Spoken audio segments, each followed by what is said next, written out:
All right, we're back here at Dairy Fields. We're going to get into the Olympic recurve. So we've pushed the targets back to 70 meters from where we were for the compound and bare bow. We're still going to be at 122 centimeter face, but again, it's at 70 meters, which is 77-ish yards. Coming up the first match, gold medal women's, we're going to have Isabella Frederick, who is the 4th seed coming in, defeated Cham Chung, bronze medalist at the SoCal Showdown. He started in the later round the McDonough. Other scores of 6-0, 6-5 over an Aaron Mickelberry, 6-4 on her way to semifinal with Chung. And she is from Washington. Frederick.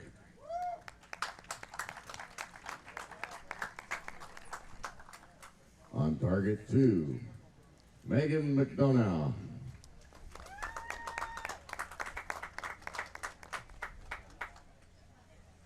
And your judge, Lauren Harding. All right, and she's going up against Megan McDonough. She was ranked 10th coming into this. She's from Illinois, so not too far away, actually. She probably has very similar weather that we do here. She took out Molly Nugent in the semifinals, 7-3. And she also did some 6-0ing there at the beginning, 7-3, 6-1, 6-4. Like, she fought for this to get here. That's a lot of matches to go through. Yes, it is. So we're going to start off here. Who do we have shooting first? Again, like another recurve all lefty final. Yeah, yeah. You don't see that very often. No. It looks like Isabella will be shooting first. On target 1. 8 seconds left to get this arrow off. 8. 8 left there.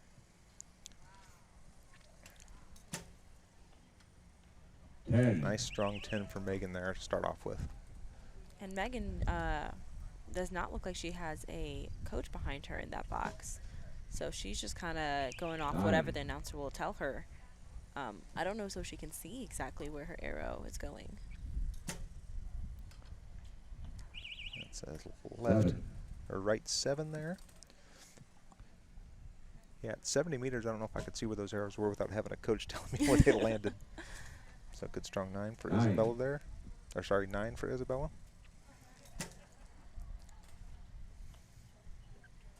And looks like another 7-6 liner. 7-6 line, possibly 6. So like the bare bows, this is their recurve bows, but differently. These guys have stabilizers, sights. They have a clicker on it that tells them when they reach their full draw position. So every single time they let go of the string, it's got the same amount of power behind it. So these somewhat similar to a bare bow, but in the fact that the bow is a recurve, but they've got a lot of extra stuff on there. Yeah, that makes it a lot easier to shoot. I mean, having some type of aiming thing that you can move and have precise movements with, you know, that makes a huge difference rather than maybe using the point of the arrow, maybe being instinctive. They still have that same issue with that back half, you know, with their tab and everything. That's not consistent. That can really fling an arrow. Yeah, their release isn't right. I mean, you saw a couple arrows go off to the right there for Megan. So maybe there's something going on with her release or something, and if it got wet, like I said, it rained a little bit, that can cause issues as well. But yeah, these guys with the sights and clickers and stuff, that's why we push them back another 20 meters on the same size face that we shoot the bare bows on. And these guys have a lot more power behind them than we do for our compounds, because they don't have a let off at all. So they are holding the full weight of that bow when they are pulling back. Yep. And we are coming into an Olympic year, so I know there's going to be a ton of people getting ready for Olympic trials. And yeah, that starts in about a month now at Outdoor Target Nationals. That it begins the first stage of Olympic trials. And that will go and continue on until next year for the next 2 USAT events, all the way up until Paris.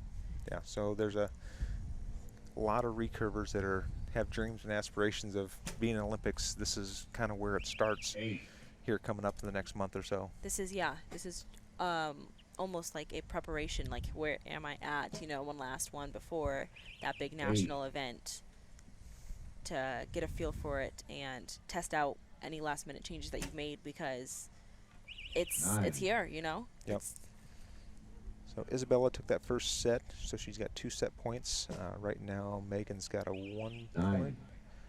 Nope, we're tied up 17-17 now after that second arrow there. So keeping this close. Nice, another 9 there.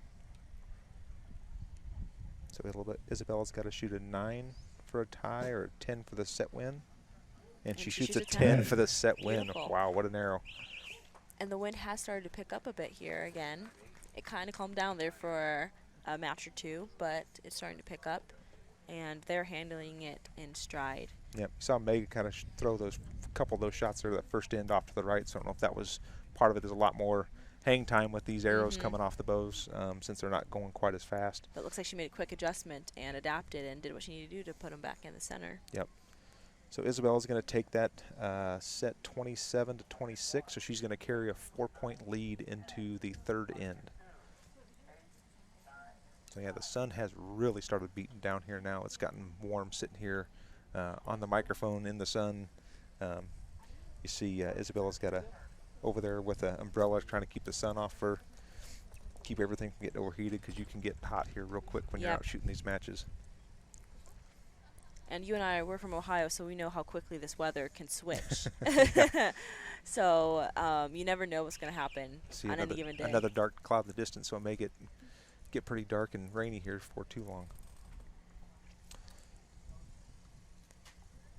So we're going to have Megan leading off here. On target 2.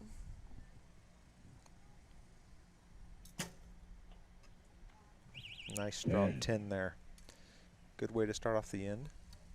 Put a little bit of pressure on Isabella. And she answers. Almost hit the exact same spot.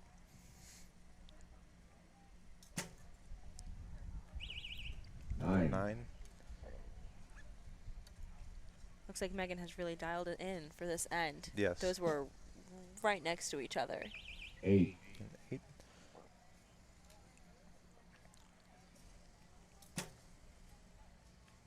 9. Another 9 Great there. finish. So I got Megan's first arrow listed as a 9, so maybe they can see something we can't see, but it looks pretty dang close to a 10 to me. 9. And another 9. So they're going to get judges go down and look at that first arrow for Megan and see if it actually is a 9. If it is a 10, she's going to take the set. They've got it listed now as a tie. So get the judge down there with a magnifying glass out, make sure it actually is what it's being called. It could be 5-1, it could be 4-2 once they get done judging this. So going to take a closer look. Getting his hat out, getting the magnifying glass out. Yep, and judges they don't just look at it from one angle. They usually look at it from 3 angles, and it only has to be in on one angle. If they can find that it is in on one angle, then it is considered in. Yep, and all you have to do is touch the line. You don't have to break it. You don't have to be inside of it. All it has to do is touch the line for you to get the higher value. Sometimes it can be very difficult to call with that black line and your arrow being black. You know, it can. So I'm hearing them say Megan's first arrow was a 10, so she's actually going to take that set. So she's going to come back and gain 2 points there, so it's going to be 4-2 now. So she did win that set by 1 point. That ended by 1 point to get 2 set points.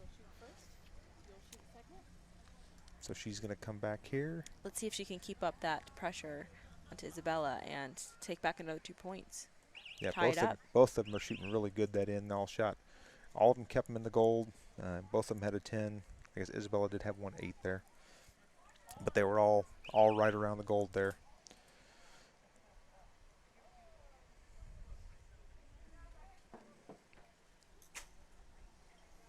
Nice quick shot. Tall 8 there. Megan doesn't seem like she aims awful long. She gets into that clicker pretty quick. 9. You know, and with recurve, you don't have a whole lot of energy to waste, holding too long in this. So if you're able to put your sight in the center and make a quick shot, that is going to go where you want it. Yep, especially when you got little tricky wind conditions that can blow your bow around if you try to aim too much. 7. Yeah, I had some people telling me yesterday that they were aiming all the way on the 2 ring to be able to hit center, or at least hope to hit center, Wow, with that wind. What a shot from Megan. 2 in a row of 10-10 there. 7. So she's going to come back and win this end, and it's going to be a 4-4 match. going into the 5th end. We might get our first First shoot off. I love a good shoot off. Yeah, getting the one arrow close to the center puts a lot of pressure on you. It's a little different than yours trying to hit the goal or hit the 10 or whatever. It's you get down to those one arrows, it's like, all right, this one has to be as perfectly dead center as it can be because it needs to be a millimeter different than the other person, but as long as it's close to the center, you win. Megan is at a, I don't want to say disadvantage, but, you know, you have Isabella being able to talk to her coach back there and who might be able to point out, hey, I've seen this, I'm watching this, even point out the wind, might be switching. And without a coach back there, you don't have someone who can, you know, keep an eye on this stuff. But she is doing amazing without one and making the adjustments as needed and just going with whatever happens. And she is killing it. I mean, that's a great comeback right there. She made a couple adjustments after those first 2 ends, and her groups have been really awesome here. So we're coming down to the 5th end. And I think Isabella's shooting first. It looks like it, yep. On target 1, Isabella. Yep. So Isabella's shooting first. She was leading 4-0, and Megan's come back and made this a 4-4 match.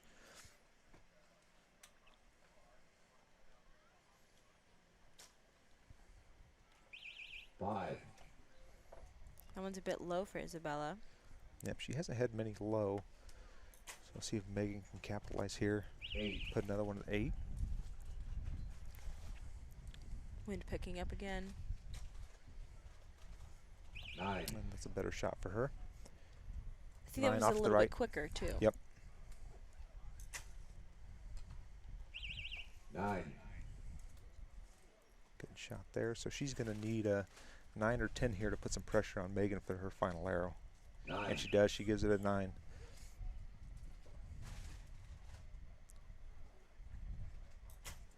So she needs a 7 or better.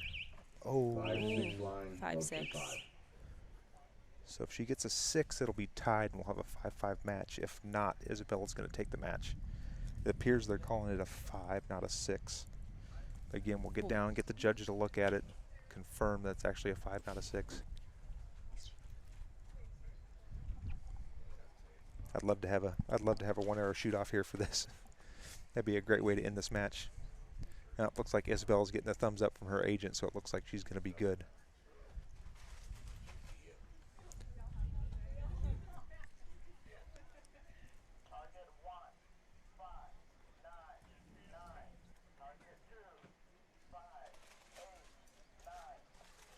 Yep, so it looks like Isabella's going to take that end by 1, and she's going to win 6-4. What an awesome match. That was a great match, yeah. Megan did awesome coming back. She was shooting really great groups there. That 3rd and 4th end, really putting pressure on Isabella, and Isabella came away with a win.